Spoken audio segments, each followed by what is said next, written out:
एक सीधा साधा गांव का भगत कभी कथा नहीं सुनता था, गाय चराता था गांव की। तो एक दिन और गोपाल जो गाय चराने वाले थे उन्होंने कहा, यार कभी तो कथा सुन लो, रात दिन पशुओं के पीछे घूमते हो, पशु बुद्धि, कभी तो कथा सुन लो। तो एक दिन सोचा दोपहर के भोजन गांव में पाएंगे जाके अपने घर में, और कथा हो रही वहीं से निकल लेंगे, जो सुन लेंगे तो सुन लेंगे। खड़े खड़े वहां चर्चा चल रही थी, जिसने मनुष्य जन्म लेकर के गुरु मंत्र नहीं लिया और नाम जब भगवान का नहीं किया, उसका जीवन मुर्दा, व्यर्थ जीवन। चला गया सुन के, और बार बार वही दिमाग में कि पंडित जी कह रहे थे गुरु मंत्र नहीं लिया और नाम जप नहीं किया तो मुर्दा जीवन। जिन हरि भगत हृदय नहीं आनी, जीवित सौ समानते प्राणी। दूसरे दिन फिर गया, कहा पंडित जी आपने कल कथा में कहा था गुरु मंत्र ले लेना चाहिए, नहीं तो जीवन मुर्दा हो जाता है, बेकार जीवन रहता है। तो देव गुरु मंत्र आप, और तो हम किसी को जानते नहीं। तो देखा फटा पुराना कपड़ा, डंडा लिए एक चरवाहा। उनका ऐसे थोड़ी कि तुरंत गुरु मंत्र दे दिया जाता है, आखिरी दिन कथा के मिलना फिर दे देंगे, टाल दिया। अब वो आखिरी दिन कथा के तो दिन चढ़ावा चढ़ रहा था, तो पंडित जी ने कहा जब चलें तब ले लेना गुरु मंत्र, टाल दिया। अब वो जब आखिरी दिन के बाद वो, तो उस समय घोड़े पे बैठ सब सामान लाद के पंडित जी चलते थे, वो तो सब सामान लाद के चलने लगे। हो तो पीछे पंडित जी आप जो कह रहे थे कि गुरु मंत्र देंगे, आप गुरु मंत्र दे दीजिए। पंडित जी रबड़ी पवाई गई थी, घोड़े से उतरे, घोड़ा एक भगत के यहां खड़ा किया और लोटा लिया और भागे, क्योंकि सोच लगी थी। अब वो भगत किसान आदमी, गांव का गंवार आदमी पीछे लगे, पंडित जी अरे गुरु मंत्र दे दो, कितने दिन से टहला रहे हो आप। अरे उनका प्यार मतलब सोच का पेशा, तू गुरु मंत्र की बात कर। अब वो पीछे लगा कि अब हम नहीं जाने वाले, आपने सब सामान लाद ली थी, भगवान की कृपा कहो कि आपको सोच लगी आई, नहीं तो आप हमको तो गुरु मंत्र ही नहीं देते, हम आपको नाम पर विश्वास की बात। पंडित जी तो दात गपोचन, जय गुरुदेव की, जय गुरु। वो दबकाए है दात गपोचन, मतलब एकदम मूर्ख आदमी, तो सोच तो वो प्रणाम कर लिया, जय गुरुदेव, धत गपोचन, धत गपोचन। जपना न राधा न कृष्ण न राम न हरि। घर आया, बोले आज से गाय चराना बंद। बोले क्यों? बोले गुरु मंत्र मिल गया, अब हम भजन करेंगे, हमारा जीवन मुर्दा नहीं रहेगा, अब जीवन सार्थक रहेगा। और मेहनत करने वाला आदमी, गाय चराने वाला आदमी, अब शुरू हो गया बैठ के धत गपोचन, धत गपोचन। अब इसमें न कोई भगवान नाम है, न कोई मंत्र है, न प्रणव है, न नमो नमः, कुछ नहीं। गांव के लोग, घर के लोग बोले कि यार 50 गाय चराता था, पता नहीं कौन सा हम लोगों का पाप उदय हुआ कि कह दिया कि कथा सुन लेना। अब वो गाय चराना भी छोड़ दिया, गपोचन शुरू हो गया। अब उसकी ऐसी लगन लगी, सहज सरल भोले जो होते हैं ना, हरिवंश महाप्रभु कह रहे हैं, मुनि मन ध्यान धरत नहीं पावत, करत विनोद संग बालक भट, दास अनन्य भजन रस कारण, जैसे हित हरिवंश प्रगट लीलान। लालजू महाराज बड़े बड़े मुनियों के ध्यान में नहीं आने वाले, बड़े विनोदी। रुक्मिणी जी से कहा तैयार हो, भगत के दर्शन करने चलना है। रुक्मिणी जी ने कहा बहुत दिनों बाद आज आपको किसी भक्त की याद आई, प्रभु जरूर कोई महाभागवत होगा, हम चलते हैं। बोले बहुत विचित्र महाभागवत। चले, साधारण वेश में चलना है। जब गांव में गए, उस भगवान तो सर्वज्ञ ही है, उसके घर के दरवाजे में बैठ गए और रुक्मिणी जी से कहा कि पहले तुम मिल के आओ भगत के, फिर हम मिलेंगे। रुक्मिणी जी ने कहा हाँ ये उत्तम बात है, पहले हम उनको दर्शन दे के और दर्शन करके आती है। तो आंख मूंदे से न खाना न पीना, धत गपोचन, रुक्मिणी जी का ये कौन सा नाम भगवान का, न विष्णु शास्त्र नाम में है, न गोपाल शास्त्र नाम में है, और कहीं हमने पढ़ा नहीं, ये कौन सा भजन कर रहा है? कहे किसका भजन कर रहे हो? चुप रहा। फिर किसका भजन कर? 2-3 बार तो गुस्सा के आंख खोला, देखा कोई स्त्री, तो बोले तुम्हारे खसम का भजन कर रहे हैं। और किसका कर रहे हैं? वो रुक्मिणी जी आ गई, बोले बहुत जानकार भगत है प्रभु द्वारिकाधीश से कहा बहुत जानकार भगत है। बोले क्यों? बोले हमने कहा कि किसका भजन कर रहे हो, देखो हम इतना छुप के गई थी लेकिन वो पहचान गए, कह रहे तुम्हारे खसम का भजन कर रहे थे। अब भगवान ने कहा हाँ तभी तो हम आए भगत जोड़कर। बोले प्रभु आप दर्शन बाद में करना, जाके पहले हमारा प्रश्न बता, प्रश्न का उत्तर दे दो कि आपके विष्णु शास्त्र नाम, गोपाल शास्त्र नाम, बहुत से नाम है, ये नाम तो हमने कभी नहीं सुना। भगवान ने कहा ये नाम हमको तो बहुत प्यारा है। बोले आपको कब, मतलब ये कब कैसे नाम रखा गया? बोले बहुत प्यारा है, हमारा ब्रज का रखा हुआ नाम है, ब्रज में मैया ने रखा था। कैसे रखा था? बोले एक दिन मैं माखन चोरी कर रहा था, सखा के कांधे पर खड़ा हुआ, ऊपर माट में हाथ डालकर मक्खन पूरा ऐसे खाता जाता, सखा को पवाता जाता। इतने में मैया और गोपी जन आ गई। एक कन्हैया ये क्या कर रहा है? अब हमने देखा कि फंस गए। हमने कहा कि मैया हमें बहुत भूख लगी थी और देखा कि इसमें चींटी चढ़ी हुई है, तो हम चींटी निकाल रहे थे। तो बोले चींटी कैसे निकाल लेते? यहां पूरा हाथ सना हुआ है तुम्हारा चींटी।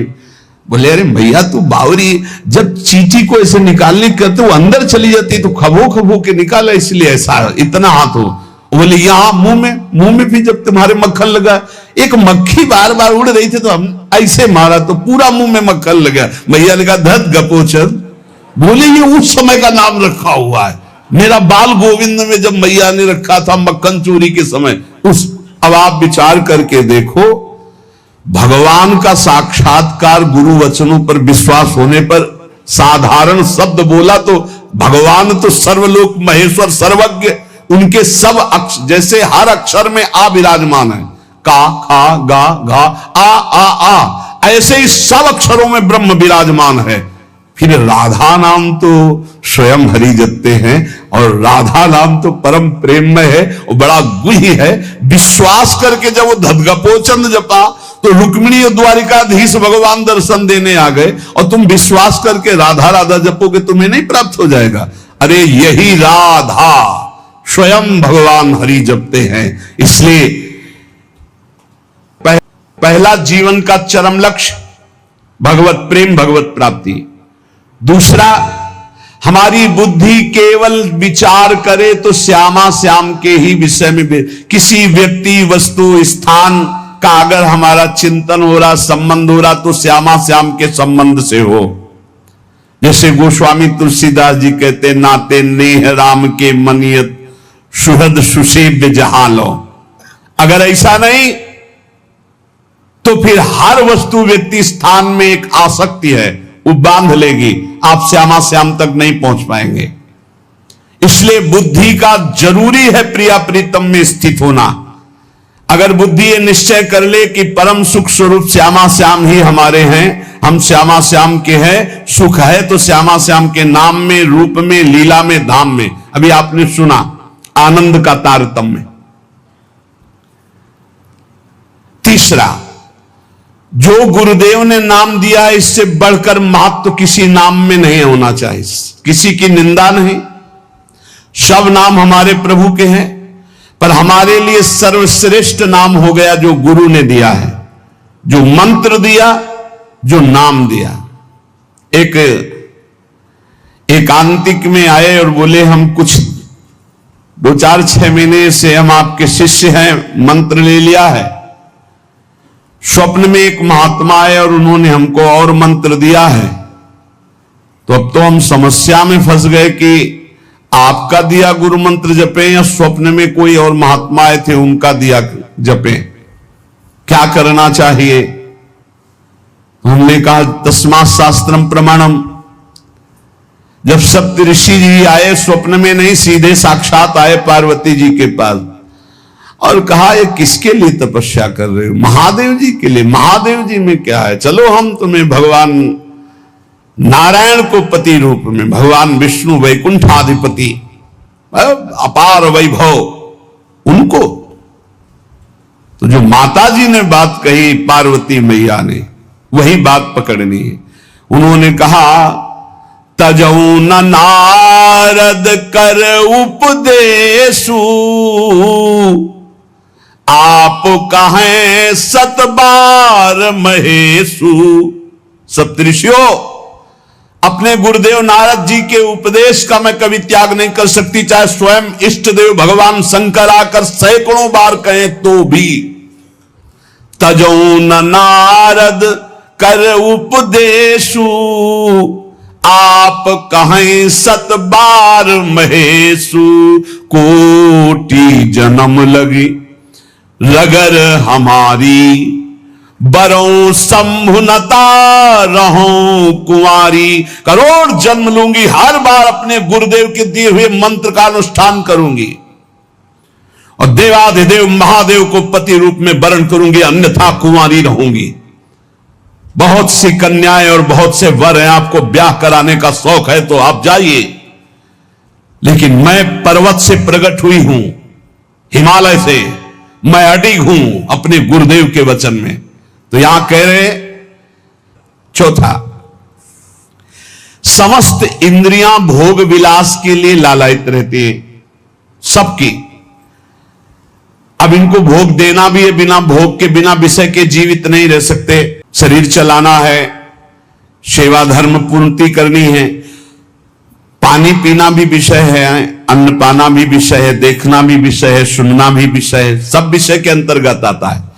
तो यहां अपनी इंद्रियों से जो विषय ग्रहण करना है वो भागवतिक करना है। जैसे हमें पानी पीना है तो प्रभु को अर्पित करके राधा वल्लभ लाल की जय, और फिर भावना करो हृदय में प्रभु विराजमान है, जलपान कर। भोजन भोग अर्पित किया, भगवत स्वरूप प्रसाद, हम प्रसाद पा रहे हैं। वस्त्र प्रसादी, सुनना भगवत विषय, देखना भगवत भाव, बोलना भगवत संबंध से। हर इंद्रियों के विषय को हमें भगवत संबंध से युक्त कर लेना है। यदि भगवत प्राप्ति करनी है, भगवत प्रेम प्राप्त करना है, तो पहला चरम लक्ष्य, मुझे इसी जन्म में भगवत प्राप्ति करनी, भगवत प्रेम प्राप्त करना है। दूसरा बुद्धि का पूर्ण समर्पण अपने आराध्य देव श्यामा श्याम में। तीसरा गुरु प्रदत्त नाम रूप लीला गुण सेवा उपासना सांगोपांग गुरु प्रदत्त। चौथा, समस्त इंद्रियां भगवत संबंध से युक्त। पांचवा, जीव का चिंतन प्रत्येक क्षण पदार्थ, व्यक्ति, परिस्थिति, विचार भोगों के, क्रियाओं के, संबंधियों के, जहां जहां जाए वहां से हटाकर अपने लक्ष्य श्यामा श्याम में लगाओ, या जहां जहां जाए वहां प्रिया प्रीतम की भावना करो। जीवन का प्रत्येक पल किसी व्यक्ति के विचार में, वस्तु के विचार में, स्थान के विचार में, भोग विचार में, जहां जहां जाए वहां से हटाकर श्यामा श्याम में लगाओ, या जहां जहां जाए वहां श्यामा श्याम को देखो। बहुत सुख मिलता है, अपार सुख मिलता है। जिससे प्यार होता है, अपनापन होता है, उसकी बात सुनने में सुख मिलता है। अरे वो दिशा अच्छी लगती है, वो दिशा अच्छी लगती है। जिधर अपना प्यारा बसता है ना, वो दिशा अच्छी लगती है। उधर से आई हुई वायु ऐसा लगता है प्यारे का आलिंगन हो रहा है, अभी वो प्रेम जागृत नहीं हुआ। इसलिए उस एरिया को कोई आ जाए, अच्छा आप उधर से आए, जहां अपना प्यारा बसता है उस क्षेत्र का कोई आ जाए तो ऐसा लगता है प्यारा मिल गया। उधर की वायु आ जाए तो प्यारा।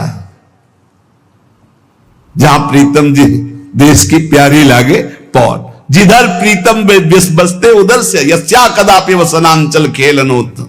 जिधर हमारी प्यारी जो प्यारे जो, नाम में अपार सुख तब अनुभव आएगा जब आसक्ति हो जाएगी। अभी आसक्ति अन्यत्र है, नाम में आसक्ति तो है नहीं। तो एक उपासक, ये मुझे नाम जपने में श्रद्धा नहीं हो रही, बिल्कुल ना हो, आप चिंता मत करो। भाव शब्द समझिए, कुभाव अनख आलसहु, नाम जपत मंगल दिशि दसहु। भाव से जपो, कुभाव से जपो, मन लगे या ना लगे तुम्हें फल मिलेगा, पक्का मिलेगा, मंगल दसों दिशाओं में होगा।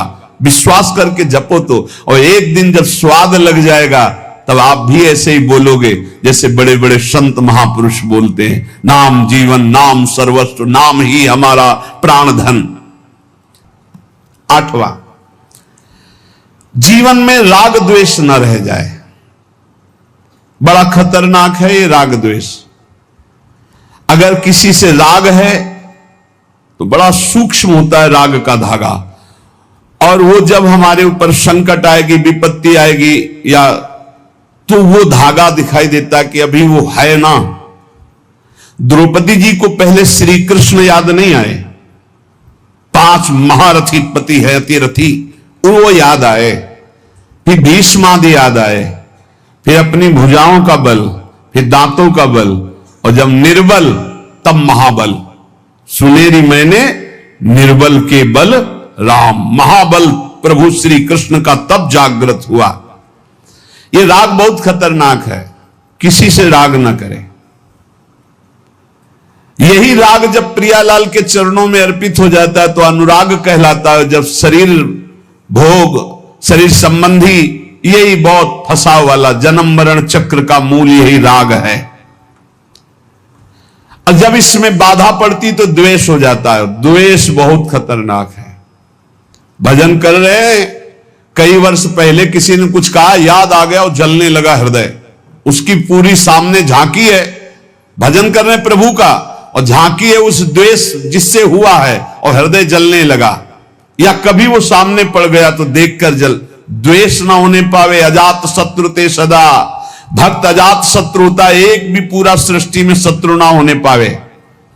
9वां, प्रत्येक परिस्थिति में अपने आराध्य देव के द्वारा दिया गया मंगल विधान है ऐसा मानना।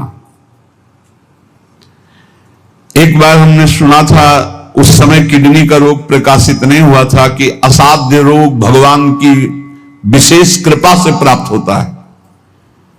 तो साधन पर उस समय जोर था, तो डर लगा कि असाध्य रोग कृपा कैसे हो सकती है, ना साधन में बैठ सकते हैं, पीड़ा रहती होगी तो भजन भी नहीं हो सकता, तो ये कृपा कैसे हो सकती है असाध्य रोग। लेकिन सच्ची आपसे कहते हैं, साधना हो रही थी भगवत मार्ग में जैसा कुछ, लेकिन शरणागति में कमी थी, क्योंकि साधन पक्ष में विश्वास बहुत जोर का था। शास्त्र प्रमाणित साधन के बल से भगवत प्राप्ति पर विश्वास हमें था। कृपा शब्द का हमारा कोई परिचय नहीं था, कृपा शब्द से हमारा कोई परिचय नहीं था। पक्का समझ लीजिए, क्या कृपा शब्द, ये तो शब्द ही नहीं था, बस साधन शब्द से परिचय था। अपनी इंद्रियों को बस में करो, मन का निग्रह करो और भगवान का निरंतर भजन करके परम पद प्राप्त करो। हर समय अपने साधन में लगे रहो।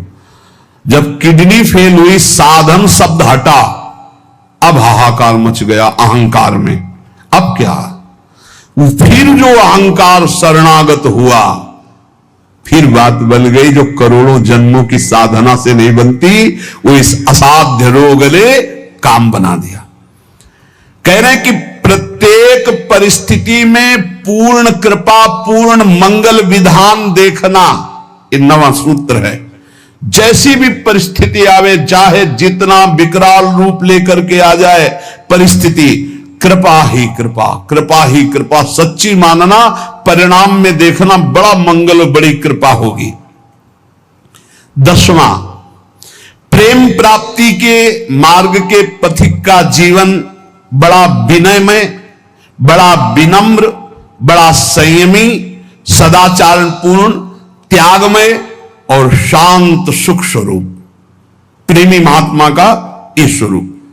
बड़ा विनम्र जीवन, बड़ा विनयमय जीवन, बड़ा संयमित जीवन, सदाचारपूर्ण और त्याग रूप, त्याग की चेष्टा नहीं, वो त्याग रूप ही है। प्रभु के सिवा उसे कुछ अच्छा नहीं लगता। कुटुंब देहते जाए छूट सब ही विधि ना तो। और अद्भुत शांति, अद्भुत शांति, कोई भी द्वंद आ जाए उसे अशांत नहीं कर सकता। 11वां, श्री राधा माधव के नित्य नूतन परमानंद प्रदान करने वाले पदों का गायन, उनकी सेवा, उनके प्रेमी जनों के दर्शन संभाषण,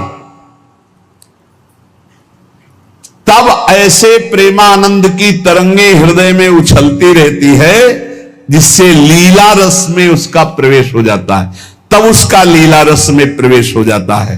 इसलिए अपने जीवन को महाप्रेम में बनाने के लिए जो आप सत्संग में श्रवण करते हैं, ये बड़े सौभाग्य से श्रवण कथन का हमें प्रभु ने अवसर दिया है। हम इसे व्यर्थ न जाने दें, बार बार मनन करो। देखो भगवान की इतनी कृपा हो गई, ये यंत्र मोबाइल आदि जो है अगर इनका सही प्रयोग करे तो ये बहुत सहायक है। एक बार सत्संग हो गया, जो पकड़ पाए नहीं, हम 10 बार सुनेंगे तब तो हम पकड़ लेंगे नहीं, तो 10 बार कैसे सुनते? अगर ये मोबाइल ना होते, ये यंत्र ना होते तो हम कैसे सुनते? बड़ी कृपा भगवान ने की। जैसे जैसे कलयुग हमारी स्मृति का अपहरण कर रहा है, तो भगवान के द्वारा प्रेरित होकर विज्ञान भी वैसी सहायता कर रहा है कि एक बार का सत्संग हमें पकड़ में नहीं आया तो हम 10 बार मोबाइल से सुन सकते हैं। बस हर चीज में गुण दोष है, तो मोबाइल के दोष को स्वीकार न करे। प्रपंच देखना, गंदी बातें देखना सुनना अगर शुरू कर दो तो दिन भर ही उसी में लग जाएगा। मतलब की बात देखो, संत महापुरुषों के सत्संग को सुनो और उसका मनन करो, उसको अपने आचरण में उतारो और एक क्षण भी नाम से विलग न रहो। जीवन का परम लाभ। शेष चर्चा आगे। श्री राधा।